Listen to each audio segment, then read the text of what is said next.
ಶಾಲೆಗಳಿಂದಲೂ ಪೋಷಕರಿಗೆ ತಟ್ಟಿತು ಬೆಲೆ ಏರಿಕೆ ಶುಲ್ಕ.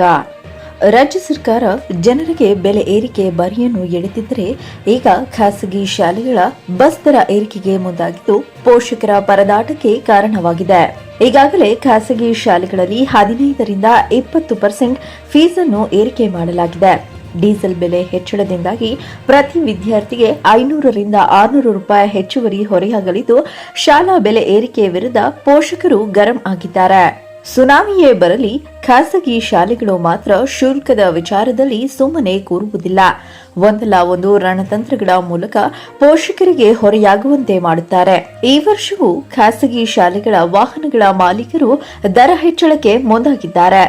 ಪೆಟ್ರೋಲ್, ಡೀಸೆಲ್ ಬೆಲೆ ಮುಂದಿಟ್ಟುಕೊಂಡು ಶಾಲಾ ವಾಹನಗಳ ದರ ಹೆಚ್ಚಳಕ್ಕೆ ಮುಂದಾಗಿದ್ದು ಇದು ಪೋಷಕರ ಸಂಕಷ್ಟಕ್ಕೆ ಕಾರಣವಾಗಿದೆ. ಹೌದು, ಡೀಸೆಲ್ ಬೆಲೆ ಹೆಚ್ಚಳದ ಹಿನ್ನೆಲೆ ಶಾಲಾ ವಾಹನದ ಶುಲ್ಕ ಹೆಚ್ಚಳಕ್ಕೆ ಖಾಸಗಿ ಶಾಲಾ ಬಸ್ ಸಂಘಟನೆ ಮುಂದಾಗಿದೆ.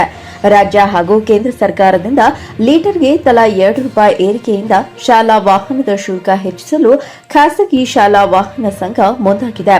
ಇದರಿಂದ ಪ್ರತಿ ಕುಟುಂಬಕ್ಕೆ ತಿಂಗಳಿಗೆ 500ರಿಂದ 600 ರೂಪಾಯಿ ಹೆಚ್ಚುವರಿ ಹೊರೆಯಾಗುವ ಆತಂಕ ಎದುರಾಗಿದೆ.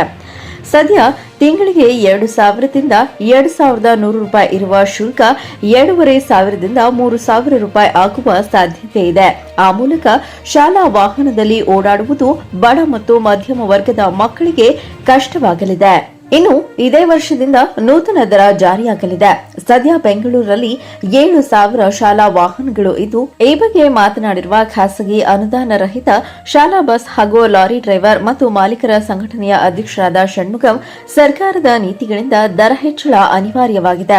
ರಾಜ್ಯ ಮತ್ತು ಕೇಂದ್ರದಿಂದ ಲೀಟರ್ಗೆ ತಲಾ 2 ರೂಪಾಯಿ ಏರಿಕೆಯಾಗಿದೆ. ಬಸ್ ಬಿಡಿ ಭಾಗಗಳ ದರ ಹೆಚ್ಚಾಗಿದೆ.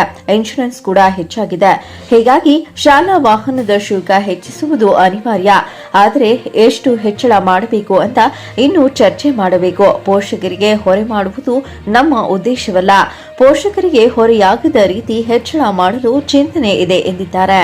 ಇನ್ನು ಶಾಲಾ ವಾಹನದ ಶುಲ್ಕ ಹೆಚ್ಚಳಕ್ಕೆ ಪೋಷಕರು ವಿರೋಧ ವ್ಯಕ್ತಪಡಿಸಿದ್ದು, ಶಾಲಾ ಶುಲ್ಕ ಆಯಿತು, ಬುಕ್ಸ್ ದರ ಏರಿಕೆಯಾಯಿತು, ಇದೀಗ ಶಾಲಾ ವಾಹನದ ಶುಲ್ಕ ಏರಿಕೆ ಯಾಕೆ ಎಂದು ಆಕ್ರೋಶ ಹೊರಹಾಕಿದ್ದಾರೆ. ಪೋಷಕರಿಗೆ ಇದು ಆರ್ಥಿಕ ಹೊರೆಯಾಗುತ್ತದೆ. ಈಗಾಗಲೇ ಸಾಕಷ್ಟು ಸಮಸ್ಯೆ ಇದೆ. ಈ ನಡುವೆ ಶಾಲಾ ವಾಹನಗಳ ಶುಲ್ಕ ಏರಿಕೆ ಸರಿಯಾದ ಕ್ರಮವಲ್ಲ ಎಂದು ಪೋಷಕರು ಕಿಡಿಕಾರುತ್ತಿದ್ದಾರೆ.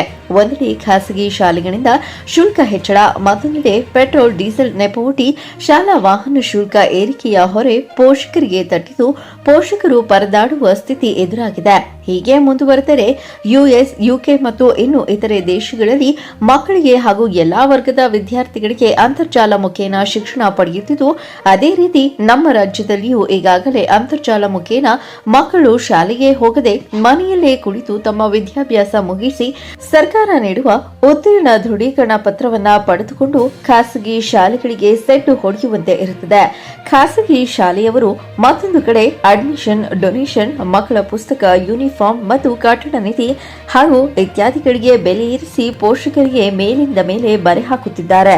ಹೀಗೆ ಮುಂದುವರೆದರೆ ಮಕ್ಕಳು ಶಾಲೆಗಳನ್ನು ತೊರೆದು ಅಂತರ್ಜಾಲ ಮುಖೇನ ಮಕ್ಕಳು ಕಲಿಯುವುದಂತೂ ಖಚಿತ. ಖಾಸಗಿ ಶಾಲೆಗಳ ಗತಿ ಗೋವಿಂದ ಗೋವಿಂದ ಗೋವಿಂದ. ವೀಕ್ಷಕರೇ, ಈ ಕಂಟೆಂಟ್ ನಿಮಗೆ ಇಷ್ಟವಾದಲ್ಲಿ ನಮ್ಮ BNN ಚಾನೆಲ್ ಅನ್ನು ಸಬ್ಸ್ಕ್ರೈಬ್ ಮಾಡಿ, ಲೈಕ್ ಮಾಡಿ, ಶೇರ್ ಮಾಡುವುದನ್ನು ಮರಿಬೇಡಿ.